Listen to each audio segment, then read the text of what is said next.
about all these lawsuits, though, Pop? Ain't none of them getting shit. Everybody out there quiet as a motherfucker on him. Hey, Katt, when you hosted for Diddy, did you catch any baby oil? Yes, wrong person, the wrong question. Rihanna, did you attend any of P. Diddy's parties? That's crazy. All of these big dick deviants is all catching hell in 2024. It's up for all of them. It don't matter if you Diddy or whoever you is. TG Jakes, any of them. All lies will be exposed.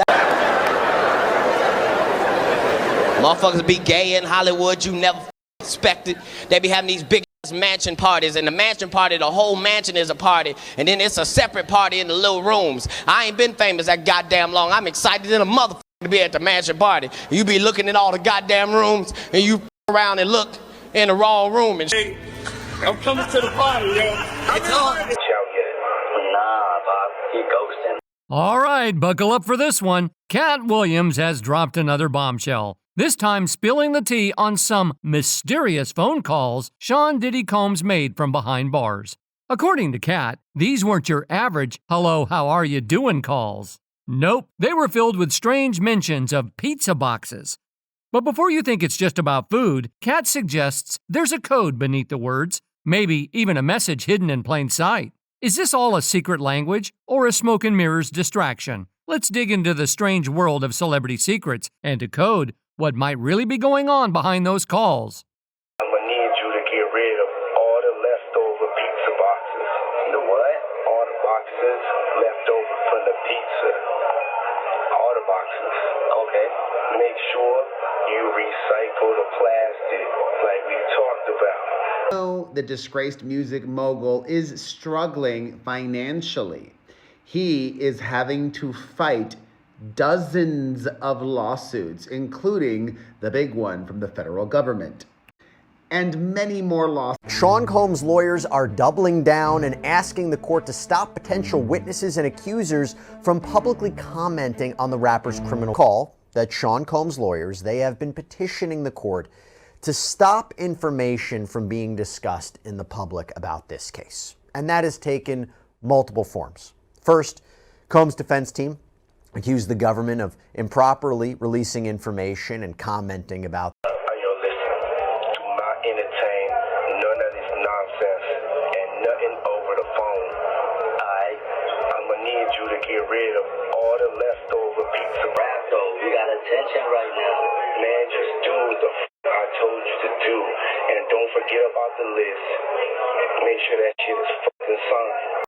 On October 23rd, a recording surfaced online that supposedly captured Sean Diddy Combs in a call from jail, telling one of his sons to get rid of all the pizza boxes. The audio clip was originally posted on TikTok by @ThoseConspiracyGuys and quickly spread to other social media platforms, including X. In the clip, Diddy was allegedly heard advising his son, "Don't talk about any of this nonsense on the phone. I need you to take care of all the leftover pizza boxes. All of them. Don't forget to recycle the plastic like we discussed."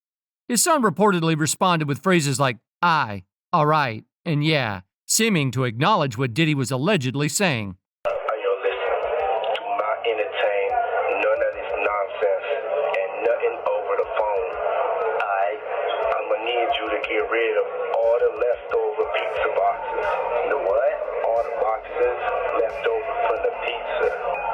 All the boxes. Okay. Make sure you recycle the plastic like we talked about. Yeah. Since the recordings went viral, people online have had mixed reactions. Some believe Diddy's mention of leftover pizza boxes hints at the 2016 Pizzagate conspiracy, which claimed high-profile Democratic figures were involved in a human exploitation ring. Others argue that the recordings might be fake, saying it sounds computer-generated and lacks credibility. Did Jay reach out yet? Nah, Bob, he ghosting. Hey, yo, check this out. Need you to reach out to the producer. Let these motherfuckers know there's a release date for that new Netflix movie. Alright, Bob, it's crazy right now. This motherfucker doing. These things sweet now, cause I'm in here. It's all good. You about to get out on bail. Everybody out there quiet. For instance, an X user commented on podcaster Jay Anderson's post sharing the alleged Diddy audio, and claimed that the Bad Boy Records owner knew better than to divulge his alleged trade secrets over a prison phone call. "This has got to be AI. No way is he that dumb," the person wrote. Many people joined the conversation and shared similar reactions, refuting the alleged Diddy prison call recording. "No way this is real," a netizen wrote. "Sounds like AI," one netizen wrote. "That's clearly a fake call," wrote another. "My first thoughts on this is, I do not believe it. I think it's fake. Why would he ever say anything like that on a prison phone? Totally makes no sense. I gotta call it fake on this. Just my intuition," a user wrote. Meanwhile, others continued to connect Diddy's alleged call recording to the Pizzagate conspiracy theory. The pizza boxes are what hold tapes. The tapes are to be burned, melted, recycled. "This one is too easy," one person wrote. "This is conspiracy as destruction of evidence, coercion, intimidation of a witness, tampering, and a whole host of felonies. He just included his son in his own case, meaning his son is aware of what's written on those plastic pizza boxes needs recycled. Dumbest criminals ever," a person wrote. Notably, Diddy has previously never been linked to the now debunked Pizzagate conspiracy theory. Do not entertain none of this nonsense and nothing over the phone. I'm gonna need you to get rid of all the leftover pizza boxes. The what? All the boxes left over from the pizza. All the boxes. Okay. Make sure you recycle the plastic like we talked about. Yeah. Back in 2016, a conspiracy theory called Pizzagate spread online, suggesting that John Podesta, Hillary Clinton's campaign manager, was involved in child exploitation and kidnapping. According to the theory, a pizza place in Washington, D.C. called Comet Ping Pong was supposedly a front for these activities, allegedly involving both Hillary and Bill Clinton. The theory gained traction when people noticed that James Alefantis, the owner of Comet Ping Pong, was a donor to Hillary's campaign and was reportedly mentioned in Podesta's emails, which had been released by WikiLeaks earlier that year. Soon, users on the anonymous site 4chan started digging through Alefantis' social media, claiming they found photos of children, basement renovations, and supposed letters to Hillary that hinted at illegal actions. Some 4chan users even believed that words like pizza and cheese in emails exchanged between Alefantis, Podesta, and Clinton were code for criminal activities, including human exploitation and child maltreatment. Following this, the Pizzagate conspiracy gained even more attention, with discussions popping up on platforms like Twitter and Reddit, though many threads were eventually shut down. In December 2016, Edgar Madison Welch, a 28-year-old from Salisbury, North Carolina, reportedly entered Comet Ping Pong armed with a rifle, demanding to investigate the restaurant's involvement in Pizzagate. Welch allegedly fired his weapon at an employee who managed to escape unharmed. No injuries occurred, and Welch was later arrested and charged with grievous bodily harm with a dangerous weapon. Around this time, James Alefantis and his staff received multiple harmful threats, and Alefantis himself was confronted by protesters outside the restaurant on several occasions. He responded on Facebook expressing how promoting false and reckless conspiracy theories can have real-world consequences. What about all these lawsuits, though, Pop? Ain't none of them getting shit. I ain't worth nothing. Ain't got shit in my name anyway. Don't even worry about it. Bunch of money hungry bitches and shit. Pop, Justin said, what should he do about his whip, though? Man, the fuck is you talking about? You don't see this shit I'm dealing with right now? I know, Pop. I told his stupid ass. Hey, yo, check this out. Tell his light-skinned ass to go make a club appearance or something. Motherfucker, make some money. You 30 years old and shit. Pay your own fucking car. Hey, I told him drop some music. I'm about to drop a new track this week. Everybody gonna want to hear what my sound like. man, we not doing that shit. Y'all need to stay quiet. Pop, I could rap, though. We got attention right now. Man, just do what the I told you to do. And don't forget about the list. Make sure that shit is fucking signed. Aight. Meanwhile, Katt Williams begs to differ. He insists the phone calls are genuine and claims that there are hidden codes within them. As someone who narrowly escaped being one of Diddy's almost victims, Katt has a unique insider's perspective. Let's revisit Katt's own experiences with these so-called freak-off parties. all of these big dick deviants is all catching hell in 2024. It's up for all of them. It don't matter if you Diddy or whoever you is, TG Jakes, any of them. All lies will be exposed. That's all. And anyone who takes that the wrong way, know why they take it the wrong way. The truth is the light. I need to have another one of these. Big ass mansion parties, and the mansion party, the whole mansion is a party, and then it's a separate party in the little rooms. I ain't been famous that goddamn long. I'm excited to be at the mansion party. You be looking at all the goddamn rooms, and you around and look in the wrong room.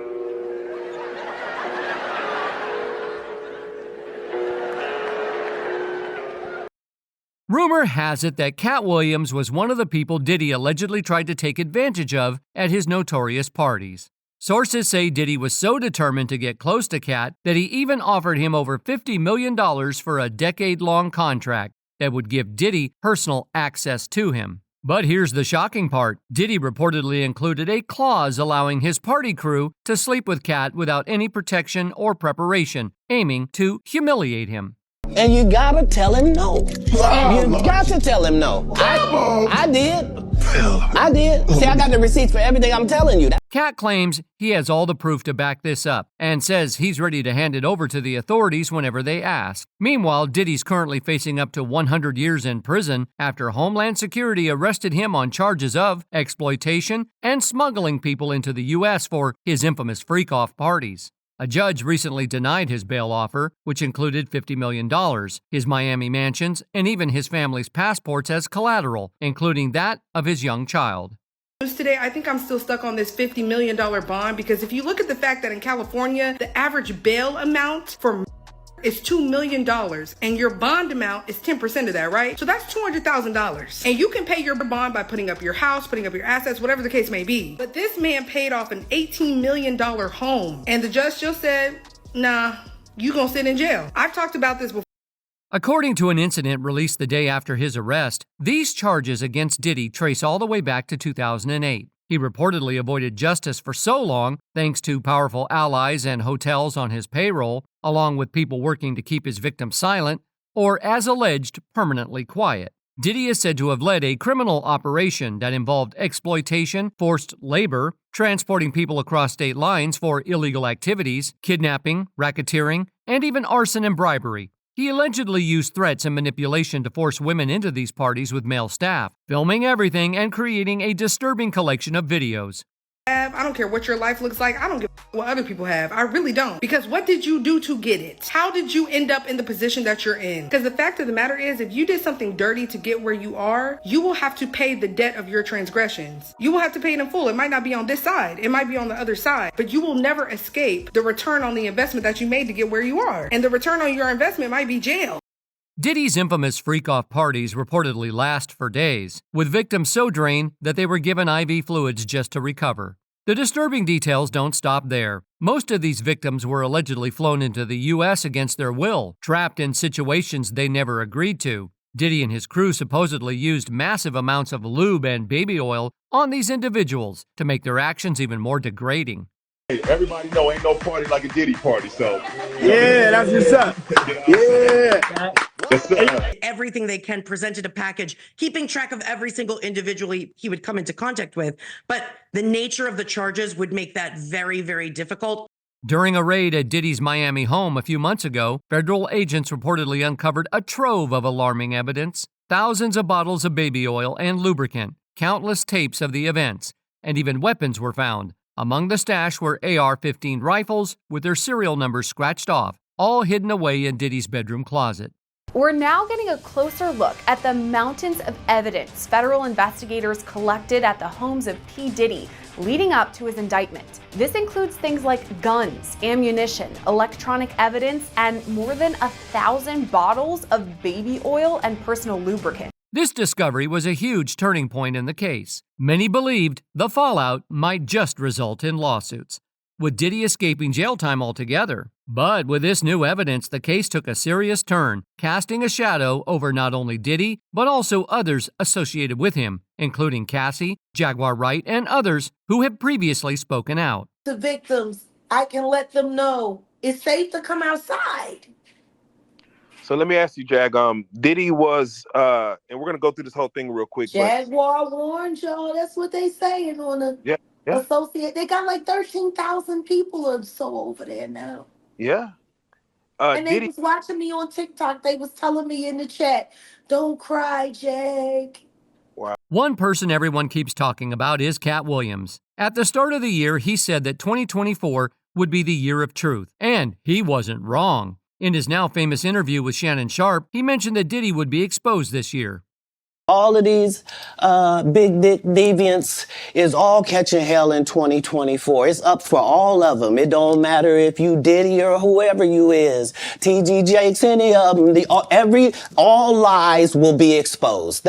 Now, there's a clip from that interview making the rounds where Katt makes some shocking claims. He said Diddy offered him over $50 million, not once, not twice, not even 3 times, but 4 different times to join in a freak-off. And you gotta tell him no. You got to tell him no. I did. I did. See, I got the receipts for everything I'm telling you. You're probably asking yourself why Diddy would keep offering Katt such a massive amount of money. Well, it seems Diddy was trying to bring Katt on as a power bottom for his wild parties. Katt explained that he refused every offer and kept his distance from Diddy's events to protect himself. I've had to turn down $50 million 4 times. 4 times just to protect my integrity and that virgin hole I was telling you about, Katt explained.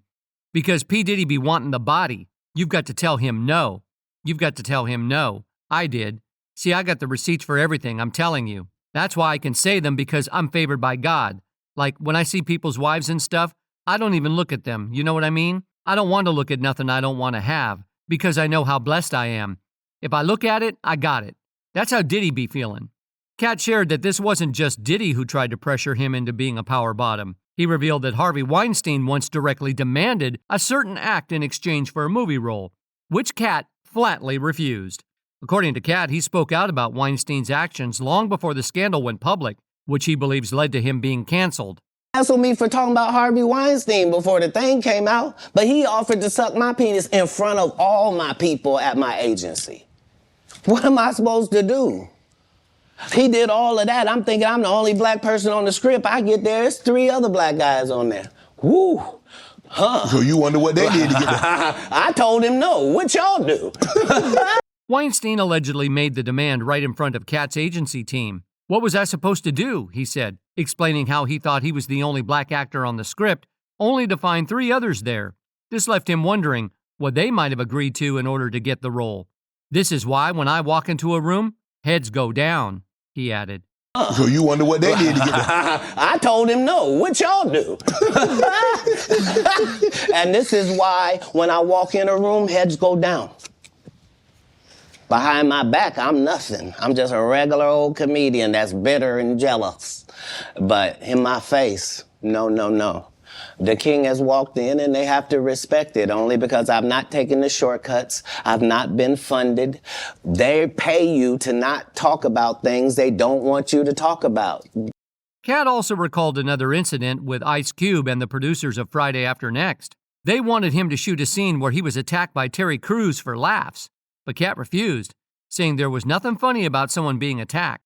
What I'm saying is, if I did it, and I did a good job at it, you can thank me. I was involved, right? But I'm not going to come later on and tell you I never even read the whole script. So how do you know what my role was? What do you mean you never read? These guys' whole job is to present something, unfortunately. And I'm just not a presenter.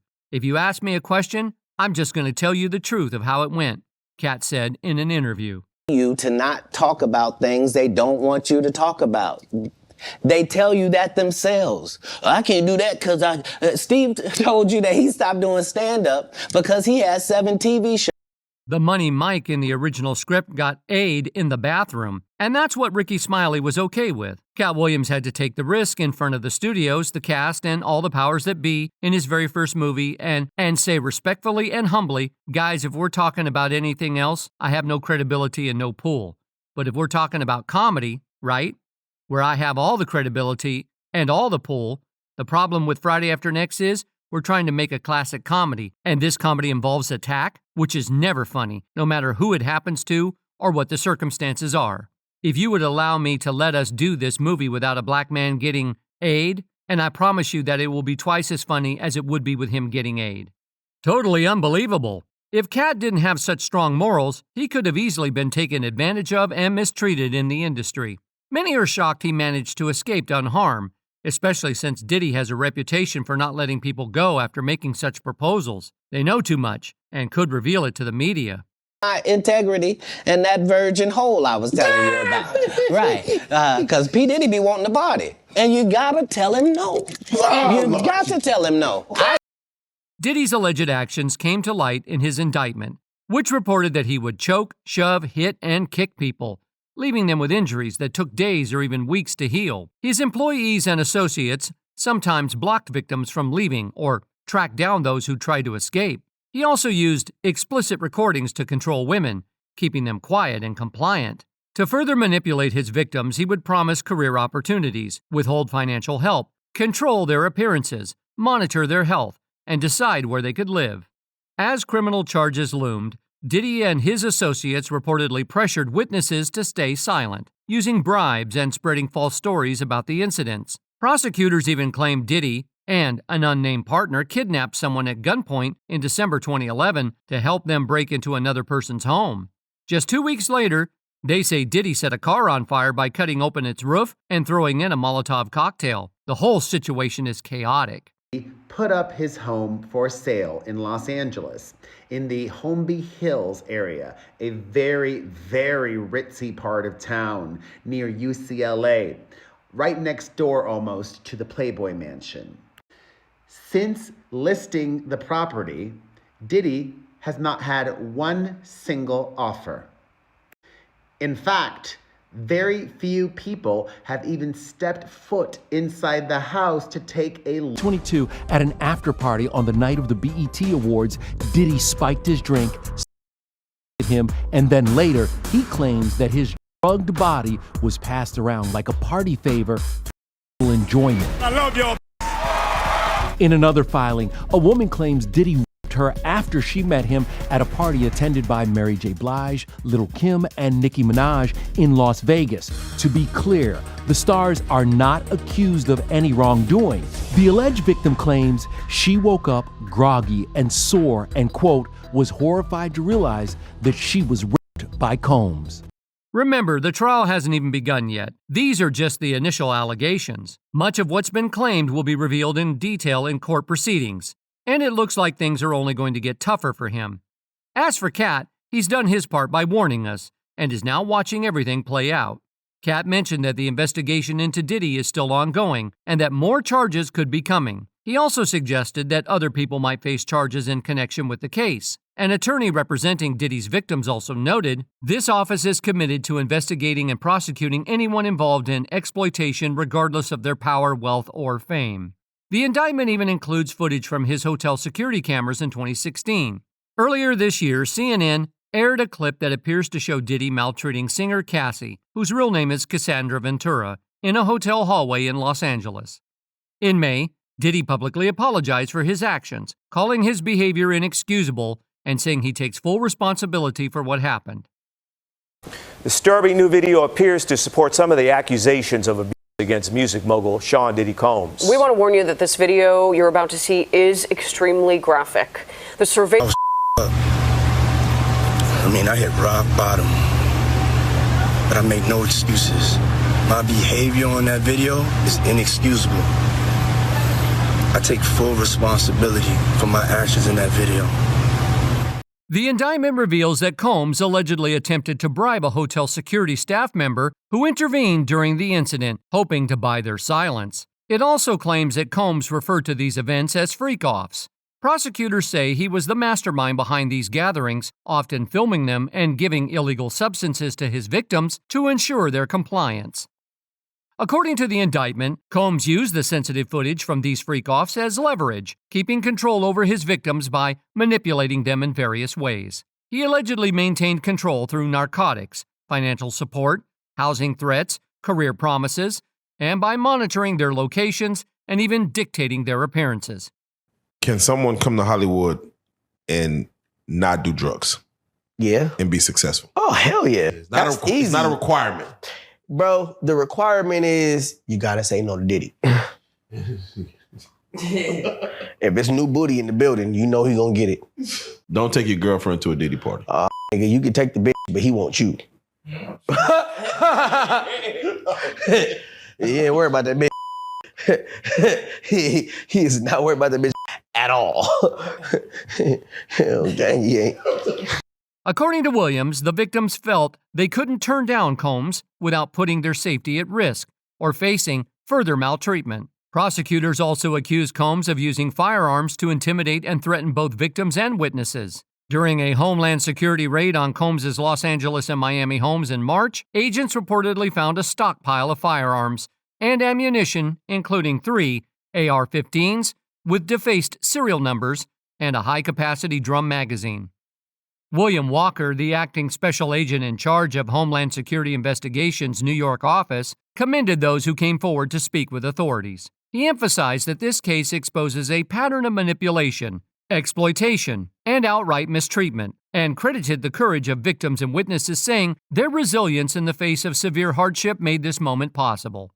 After news of Combs' arrest broke, his attorney, Mark Agnifilo, issued a statement on Monday night expressing disappointment with what he called an unjust prosecution by the U.S. Attorney's Office. Agnifilo described Combs as a music icon, self-made entrepreneur, devoted family man, and philanthropist, acknowledging that while Combs is not perfect, he is not a criminal.